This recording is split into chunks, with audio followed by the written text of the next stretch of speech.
Bonjour et bienvenue pour ce nouveau numéro de Tendance de fonds et j'ai le plaisir d'accueillir aujourd'hui sur le plateau Sophie Monnier, spécialiste produits, allocation d'actifs et gestion diversifiée chez Oddo BHF Asset Management. Bonjour Sophie. Bonjour Laurent. Alors Sophie, nous nous retrouvons pour parler de la gamme de fonds globaux diversifiés Oddo BHF Polaris, gamme créée en 2005 qui comprend 4 profils différents, un modéré, un équilibré, un fonds flexible et un fonds dynamique. On a bien sûr déjà évoqué cette gamme à l'été dernier. Est-ce que malgré tout, pour les gens qui n'auraient pas vu cette vidéo, vous pouvez nous rappeler rapidement la philosophie d'investissement de Oddo BHF Polaris, Sophie? Avec plaisir. La philosophie d'investissement d'Oddo BHF Polaris est simple. 4 piliers.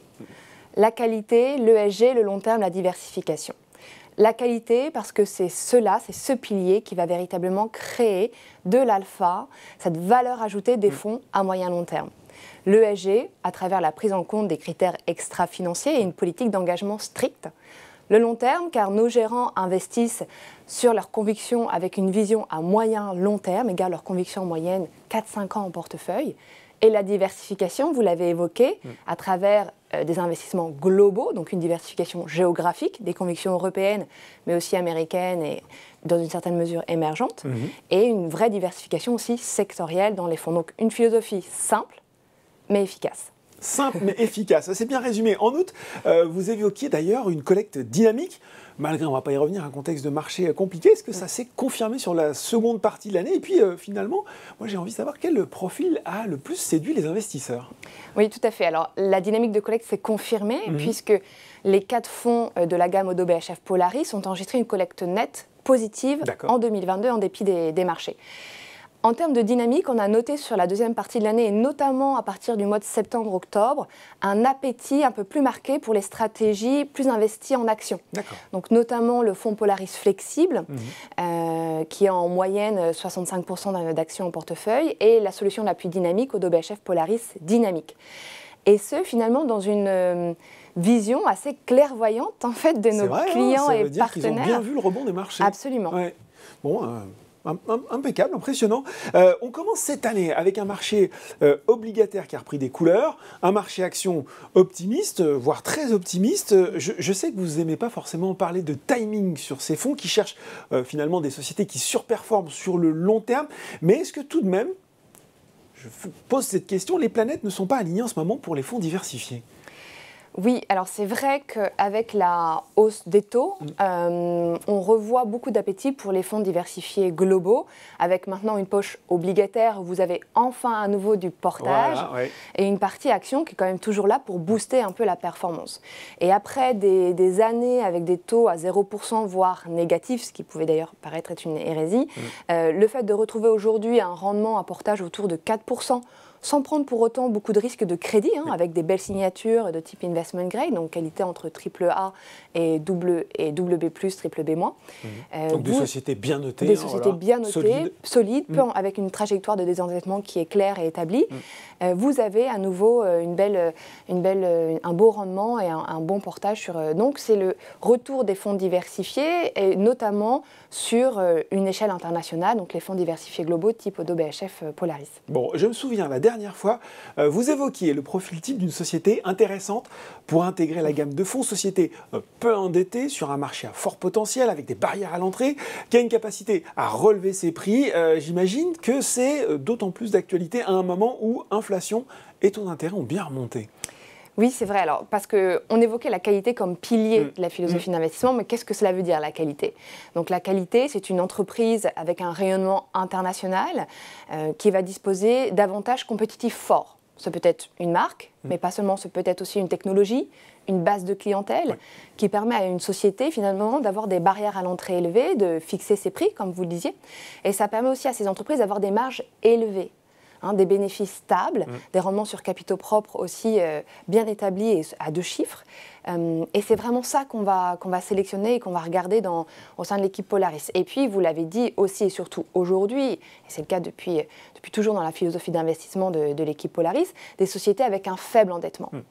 Et dans un contexte où on voit les taux monter, le coût de la dette aussi monter pour ces entreprises, sélectionner des entreprises dont le niveau d'endettement est faible, avec des marges élevées, des bénéfices stables, est d'autant plus important. Donc on va se tenir très clairement à l'écart des entreprises avec un fort niveau d'endettement, des marges très restreintes, des bénéfices en baisse, voire négatifs, et puis attention à ces sociétés zombies. Donc voilà, on privilégie d'autant plus dans le contexte actuel la qualité. Alors, vous savez, on aime bien dans Tendance de fond des exemples, justement. Moi, j'ai envie d'avoir quelques exemples de ces sociétés que vous privilégiez.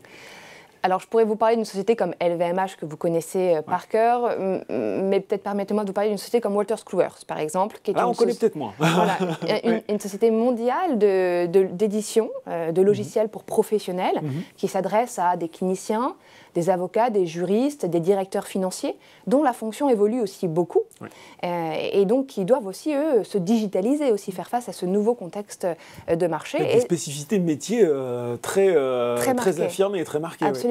Et Wolters Kluwer investit beaucoup dans l'intelligence artificielle, la digitalisation pour accompagner ses professionnels. Elle a un niveau d'endettement qui est relativement faible, un rendement des capitaux propres très élevé, des bénéfices stables.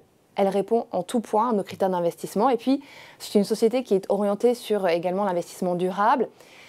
Et je souligne aussi d'ailleurs que son PDG est une femme. Bon, c'est à noter également. Ce qui fait la force d'Odo BHF Polaris, on l'a dit, vous l'avez réaffirmé Sophie, c'est la diversification entre actions, que ce soit sur les marchés matures ou émergents, les obligations souveraines, entreprises de qualité ou spéculatives à haut rendement. Là aussi, on l'a évoqué. Est-ce qu'il y a justement des thèmes, des classes d'actifs que vos gérants ont choisi de privilégier en 2023 ? Oui, tout à fait. Alors, peut-être si on prend un tout petit peu de recul sur les thématiques de croissance et sur la façon dont ces fonds sont orientés sur l'avenir. On a identifié 4 thématiques de croissance dans lesquelles investissent ces fonds. Ces 4 thématiques sont, dans un premier temps, la digitalisation, l'automatisation de l'économie, la cybersécurité. La deuxième thématique, le vieillissement de la population, la santé. En troisième thématique, nous avons les nouvelles tendances de consommation et de travail, l'explosion de l'e-commerce notamment. Et en quatrième thématique, on a l'émergence d'une classe moyenne, notamment dans la zone émergente. Donc ça, c'est si on regroupe un peu les grandes thématiques de croissance auxquelles nos fonds... Croissance séculaire. Séculaire, exactement. Et après, d'une manière un peu plus, bien évidemment, conjoncturelle, nos fonds et nos gérants ont des préférences en fonction de l'analyse macroéconomique. Aujourd'hui, on a, depuis le mois de septembre-octobre, repondéré un petit peu, augmenté la pondération sur la zone européenne, au détriment un petit peu de la zone américaine. On a investi un petit peu dans un phénomène de barbell avec à la fois des convictions, renforcement des convictions sur les financières européennes et de l'autre côté du spectre sur la tech américaine aussi qui avait été fortement heurtée l'année dernière avec des niveaux de valorisation qui redevenaient attractifs et des niveaux de croissance très intéressants. Je pense notamment aussi au sous-segment des semi-conducteurs. Et puis on a également une poche obligataire qui a été renforcée pour profiter de ces niveaux de portage élevés, ces niveaux de rendement qu'on évoquait, qui aujourd'hui en moyenne sont supérieurs au rendement des dividendes offerts par le marché action. Donc ça, c'est intéressant aussi. Voilà. On voit un peu un phénomène d'inversion aujourd'hui dans ces deux milieux. Et puis, on a également une petite poche en or dans les fonds Polaris. Bon, une petite poche en or. Toujours intéressant à conserver. Dernier point aussi, Sophie, peut-être sur l'ESG. Vous l'avez évoqué, les critères extra-financiers, environnementaux, sociaux et de gouvernance, ils sont intégrés dans le processus de sélection de la gamme Polaris. L'année 2022, elle a été marquée par certains scandales ESG, par des performances aussi tirées en bourse, finalement plus par l'aéronautique défense et les énergies fossiles. Est-ce que ça a eu un impact sur le fonds ? Oui, alors il est très clair que l'intégration des critères extra-financiers nous semble primordiale pour une finance plus durable. Et donc, ces critères extra-financiers sont intégrés dans la sélection des titres en portefeuille de la gamme Odo BHF Polaris. Effectivement, du fait de notre processus d'investissement, nous sommes sous-pondérés sur le secteur de la défense et de l'énergie, et cela a pesé sur la performance des portefeuilles l'année dernière. Mais nos gérants conservent une vision à long terme, à moyen-long terme, et c'est la raison aussi pour laquelle on va préférer des sociétés moins cycliques, moins volatiles. Après, en ce qui concerne l'ESG, Je pense qu'il est important de rester humble. C'est un univers qui est en constante évolution. Il y a encore beaucoup d'efforts à mener. Et l'essentiel reste certainement encore à construire. Ouais, le SG, toujours en construction. C'est vrai, c'est important de le noter. Voilà, merci Sophie pour ces explications. Toujours très claires pour nous présenter, nous détailler les atouts de la gamme complète et diversifiée Global Odo BHF Polaris. Merci Laurent. Tendance de fond, c'est fini pour aujourd'hui, mais on se retrouve très bientôt pour un nouveau numéro.